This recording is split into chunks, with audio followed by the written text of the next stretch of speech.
Voilà, chère Nicole, bienvenue.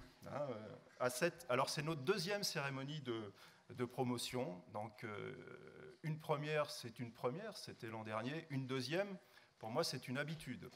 Et c'est une habitude qui, j'espère, va durer, va se pérenniser. Donc voilà, nous commençons à être dans l'habitude d'avoir des parrains ou des marraines de promotion. Donc aujourd'hui, nous sommes tous ensemble pour fêter l'arrivée de la promotion 2019. Donc vous tous et toutes ici, vous m'avez déjà entendu d'ailleurs il y a quelques semaines pour votre arrivée effective. Avec une marraine cette année, c'est Nicole Habart. Et je la remercie, ou je te remercie, je la remercie très chaleureusement d'avoir accepté. C'est une joie et un honneur que de te recevoir ou de vous recevoir. Alors j'aurais dit vous avant notre repas, je dis tu après notre repas, là ça a été extrêmement intéressant. Voilà, alors pourquoi Nicole Habart, me direz-vous? Parce qu'il y a des personnes, des personnalités qui bousculent les codes et qui, par leurs actions, font réfléchir, évoluer la société, éclairent le regard que l'on porte sur tel ou tel événement ou fait de société. Et je pense que Nicole Habart est de celle-ci, celle qui nous fait réfléchir et qui fait évoluer la société. Alors, je crois, mais ça, vous avez dû vous en apercevoir avec les quelques secondes de vidéo, c'est une passionnée de foot. Alors, j'avais mis entre parenthèses, nul n'est parfaite. Bon, voilà. Non, elle a voulu en faire son métier à une époque pas si lointaine quand même, puisqu'on a globalement le même âge, donc on va dire que c'est pas si lointain, où les jeunes filles étaient tenues éloignées des terrains de football. Donc, pour ça, elle a dû redoubler d'efforts, de mon point de vue, pour atteindre son but. Vous avez compris? Ouais. Merci quand même. Hein. Karine a toujours honte quand je fais les blagues. Merci. Voilà. Alors, j'avais mis ou le but adverse parce que je crois, en ayant regardé un petit peu sa bio, que Nicole a mis beaucoup de buts dans sa carrière professionnelle, donc félicitations pour ça.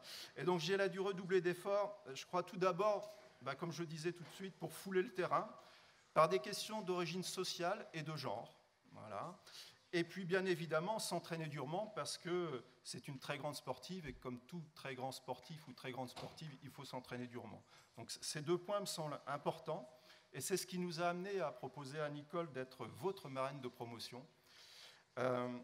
Tout d'abord, parce que cette grande sportive qu'elle est fait écho à un de nos départements, ici de l'ENS Rennes, le département de sciences du sport et éducation physique.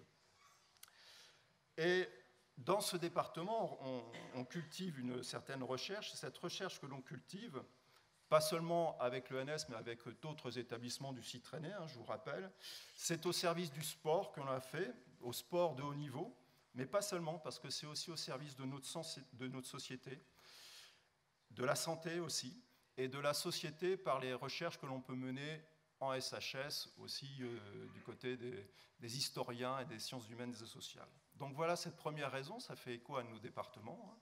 L'an dernier, ça faisait écho à un de nos futurs départements, on va dire, voilà, autour des sciences de l'environnement. Et puis le deuxième point, c'est que la grande dame que nous avons devant nous, par ses engagements au service de la diversité, permet à chacune et chacun, dans le domaine du sport, mais plus largement dans notre société, de rêver, d'atteindre tous les possibles.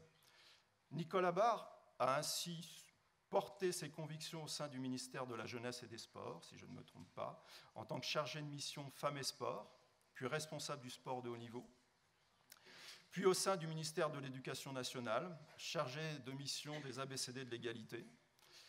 Cet engagement au service de la diversité fait là aussi écho dans notre école à tout ce que nous avons fait et faisons pour la diversité sociale et de genre. Alors je pense à l'accompagnement dans les lycées effectué par nos élèves, par vous-même, toutes et tous, à nos travaux sur les concours qu'on a pu mener pour essayer d'améliorer à la fois la diversité sociale et de genre, à notre future résidence élèves, où nous avons prévu un internat d'excellence. Je pense aussi au rapport sur le sujet que nous avons remis à notre ministre le 14 octobre dernier. Nous sommes conscients que nous avons encore du chemin à faire, mais j'espère que le rapport que nous avons remis permettra de poursuivre et amplifier nos actions sur ces points de diversité. Donc je suis persuadé que notre école a un rôle à jouer sur ce domaine, et un triple rôle, un rôle symbolique, parce que nous sommes une école normale supérieure, et la promotion sociale, ne l'oubliez pas, est à l'origine de la création des écoles normales supérieures. Un deuxième rôle d'entraînement, parce que nous espérons, en étant un petit peu moteur dans ces conditions de diversité sur les grandes écoles, que les autres grandes écoles suivront. Et puis un troisième rôle de terrain qui me semble tout aussi important, sur le territoire breton, pour permettre à des jeunes talentueux, mais issus de tous milieux, hommes, femmes, de tous milieux sociaux, de la campagne, des banlieues, de rejoindre un jour les bancs de cet amphithéâtre. Bon, je ne vais pas monopoliser plus longtemps la parole, nous sommes venus t'écouter, Nicole. Donc merci à vous tous et toutes d'être parmi nous ce jour, ce grand jour, j'espère, en tout cas pour nous, je pense pour vous aussi, hein, élèves de première année.